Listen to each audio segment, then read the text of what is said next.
అందరికీ నమస్కారం. మన ఆకివీడులోని రామాలయానికి వచ్చేద్దాం. ఆకివీడు రామాలయం క్రోనలాజికల్ ఆర్డర్లో మరి ఇప్పుడు షేప్కి వచ్చింది కాబట్టి ఈ గత మాసం 15వ తారీఖు మరి జడ శ్రావణ్ కుమార్ గారు మరి ఎందుకు ఆయనకి ఏమాత్రం పరమత సహనం ఇసుమంతైనా లేదు, అటువంటి పరమత అసహనంతో మరి కొందరిని అక్కడ పట్టుకుని జోస్నా అని ఇంకెవరో ఫ్రాంకో ఆ ప్రాంతంలో నివసించే క్రిస్టియన్ల అడ్రస్లతో వారు పిటిషన్ ఫైల్ చేయటం, అనుమతులు లేకుండా వీరు కట్టాలనే ప్రయత్నం చేస్తున్నారు. అనుమతులు లేకుండా కట్టడానికి వీల్లేదు, అందుచేత స్టే ఇవ్వాలి అని చెప్పి ఆయన పిటిషన్ వేయటం. మేము ప్రభుత్వ న్యాయవాదులు ఆ రోజు నేను కూడా అక్కడ ఉండటం సంభవించింది. ఈ అనుమతులు అన్నీ తీసుకోకుండా ఎట్టి పరిస్థితుల్లోనూ సైట్లో ఎటువంటి పని చేయము అని చెప్పడం జరిగింది. అయినప్పటికీ జడగారు అదే పనిగా ప్లీజ్ సార్ స్టే సార్ అని అనగా న్యాయమూర్తి గారు దానికి ఒప్పుకోలేదు. వారు అండర్టేకింగ్ ఇస్తున్నారు, ఖచ్చితంగా అనుమతులు లేకుండా చేయము అని దాన్ని వేరే తారీఖుకి వాయిదా వేయటం జరిగింది. ఆ తర్వాత మరి ఆయన ఇంకా అలా పెండింగ్లో ఉండగానే ఒక కంటెంప్ట్ పిటిషన్, అర్థం లేని ఒక కంటెంప్ట్ పిటిషన్ 2009లో సుప్రీంకోర్టు ఒక ఆర్డర్ ఇచ్చింది. ఆర్డర్ గురించి కూడా గతంలో మాట్లాడడం, అయినా సమ్మరైజ్ చేయడం కోసం ఎన్ని కుట్రలు కొందరు ఒక సమూహానికి సంబంధించిన వారు రామాలయంపై ఎన్ని కుట్రలు చేశారు, ఎందుకు చేస్తున్నారు అనేది ఎంతో కొంత తెలియజేయవలసిన బాధ్యత ఉంది కనుక నేను తిరిగి ఇన్ని నక్షలు తెలియజేయవలసిన అవసరం ఉంది కనుక చెప్తున్నా. అది ఆ తర్వాత ఆయన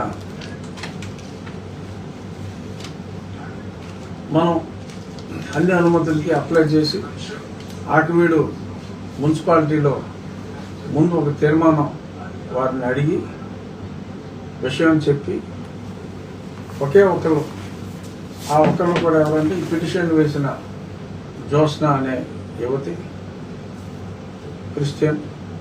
సో ఆ జోస్నా సర్టిఫికేట్ ఏముందో నాకు తెలియదు, బహుశా హిందువుని ఉంచుకుని ఉండొచ్చు, వేరే అదర్ కారణాలు ఇచ్చారు. సో జోస్నా గారు ఆవిడ ఒకరే వారి అభ్యంతరం చెప్పారు, ఇంకొకరు తటస్థంగా ఉన్నారు.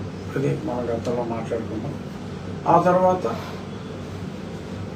కలెక్టర్ గారికి అప్లై చేయటం, కలెక్టర్ గారు కింద తహసీల్దార్ గారి దగ్గర నుంచి, ఆర్డీఓ గారి దగ్గర నుంచి రిపోర్ట్స్ అన్నీ తెప్పించుకొని గత 80 సంవత్సరాల చరిత్ర క్రోనలాజికల్గా అక్కడ రెవెన్యూ రికార్డ్స్లో ఏముంది, ఆర్ఎస్ఆర్లో ఏముంది, హానీల్లో ఏముంది, అలాగే కొద్దిమంది అక్కడ ఉన్న వాళ్ళతో కూడా చర్చించి కలెక్టర్ గారు రామాలయం స్థానంలోనే మళ్ళీ పునర్నిర్మాణం జరుపుకోవటానికి అనుమతి ఇవ్వటం.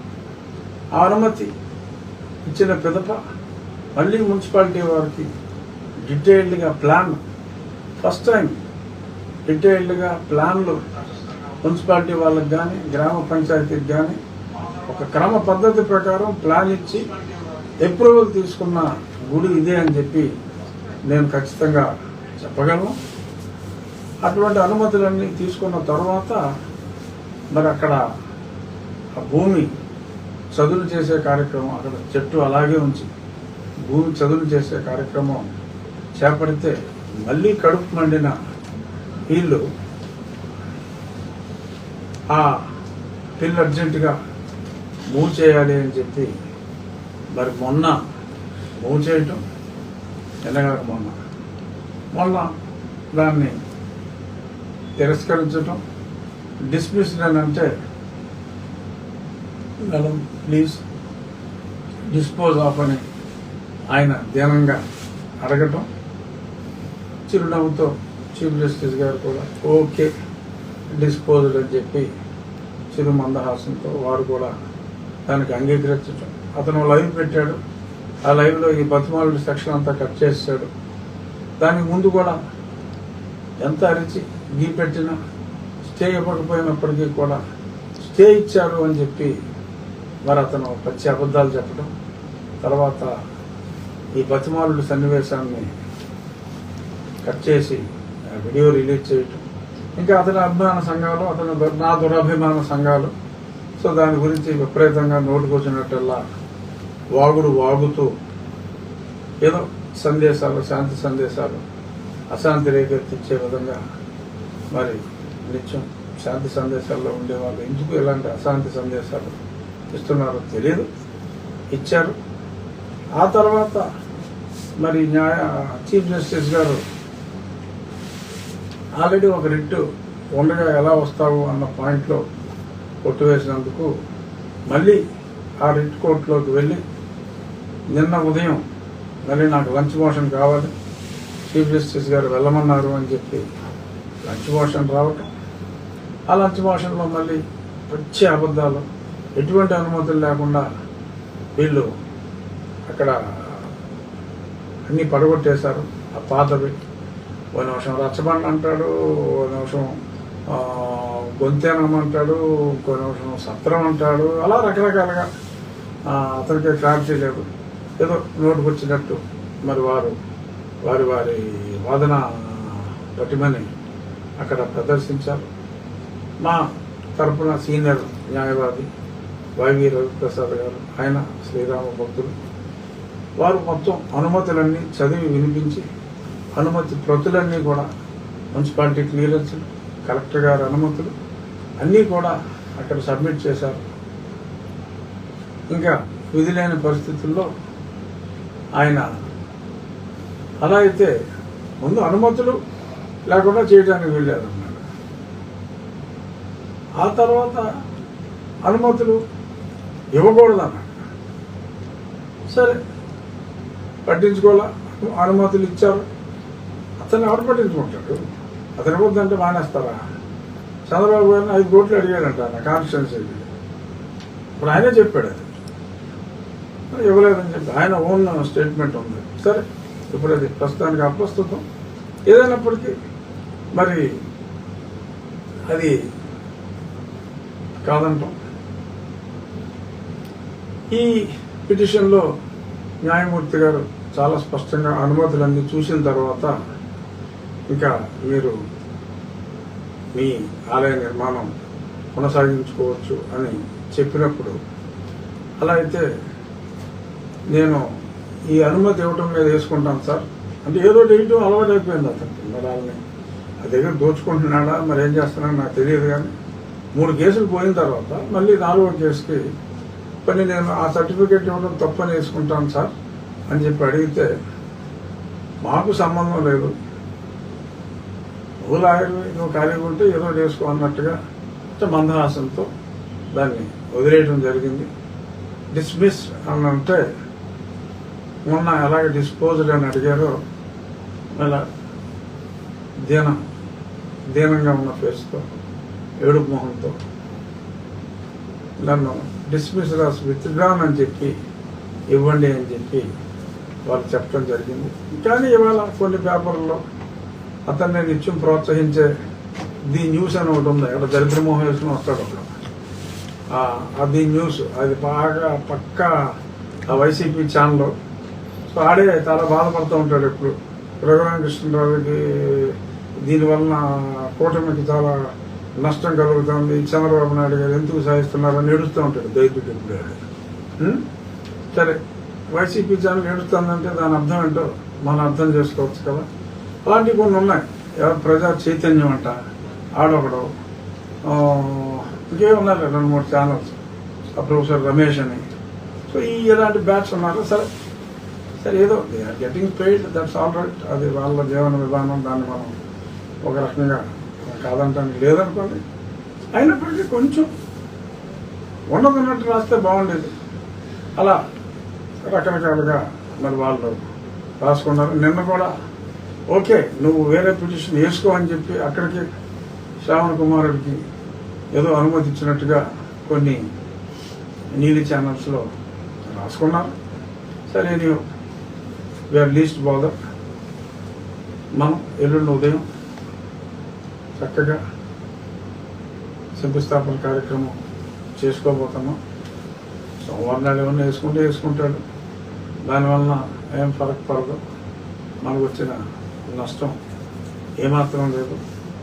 నిన్ననే ఫస్ట్ ట్రక్ కృష్ణశిల డౌన్లోడ్ అయింది. రాబోయే 30-40 రోజుల్లో ఇంకొక 20 ట్రక్ లోడ్లు మెటీరియల్ వస్తుంది. ఆ తర్వాత క్రేన్ సహాయంతో త్వరితగతిన నిర్మాణం చిన్న స్థలం అయినప్పటికీ కూడా అద్భుతమైన శిల్పకళ ఉట్టిపడే విధంగా ప్రముఖ స్థపతి శివనాగిరెడ్డి గారు, వారి అసిస్టెంట్ సుధాకర్ సింగ్ గారు, వారి సమిష్టి నాయకత్వంలో చక్కటి దేవాలయ నిర్మాణం నిర్విఘ్నంగా జరుగుతుంది.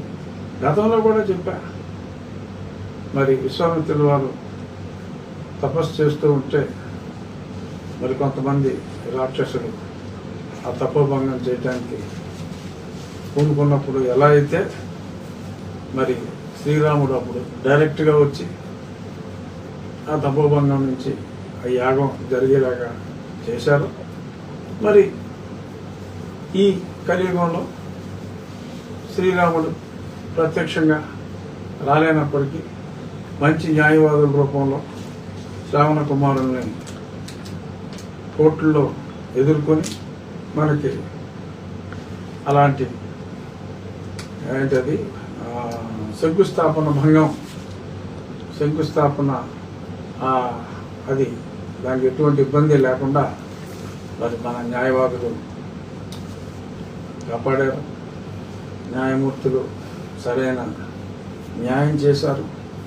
ఇక ఇప్పుడు మరి ఇంకా సరే వాళ్ళు విసుగు చెంది ఆపుతారో లేదో చూద్దాం.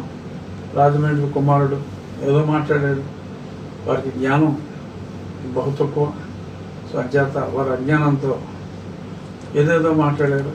శ్రావణ కుమారులు, హర్ష కుమారులు ఇత్యాది కుమారులు ఇంకా కొంచెం గొరుగుతూనే ఉన్నప్పటికీ మీ గొనుగుడు, మీ ఏడుపులే మేము వేద మంత్రాలుగా, ఆశీర్వచనాలుగా భావిస్తాము.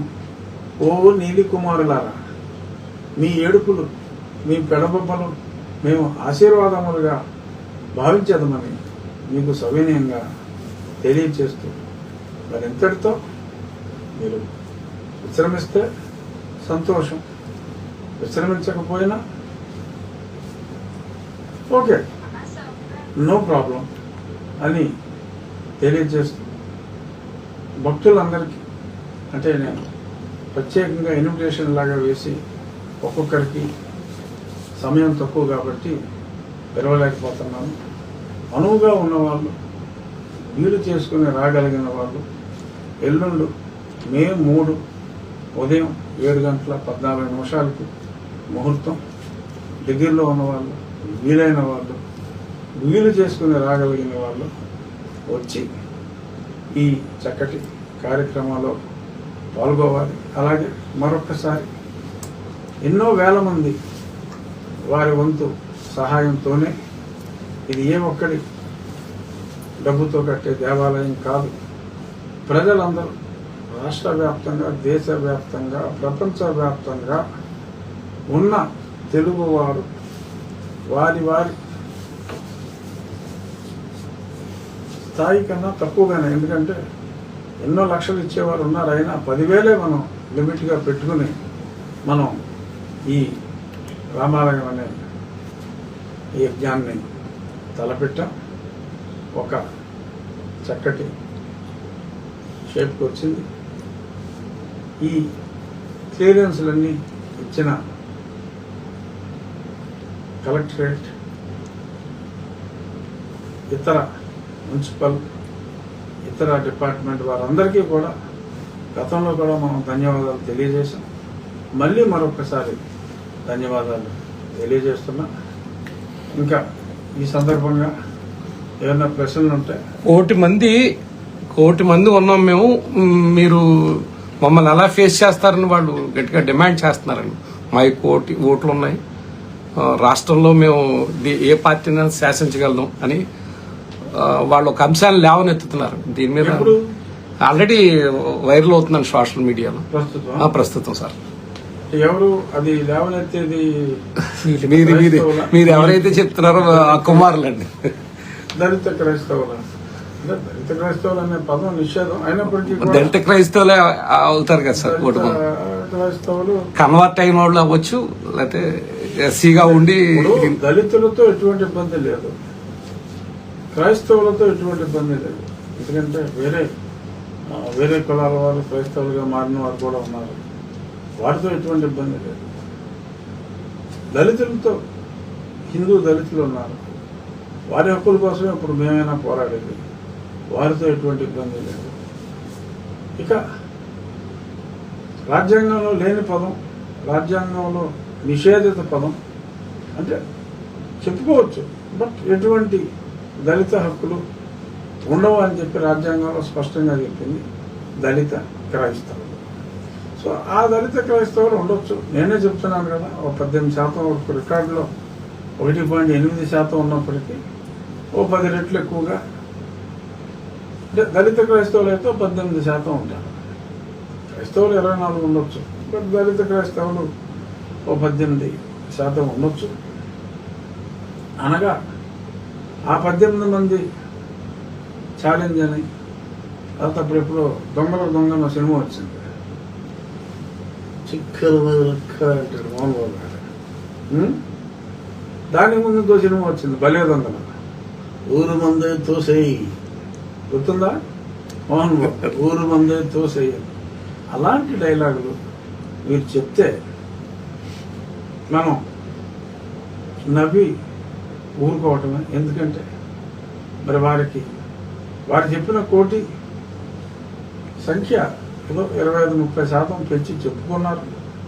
సరే, చెప్పుకున్నప్పటికీ మరి అలా పెంచకుండా, ఆ 30% పెంచకుండా మరి చెప్పాలి అంటే ఇంకొక 5 కోట్లు ఉంటారు.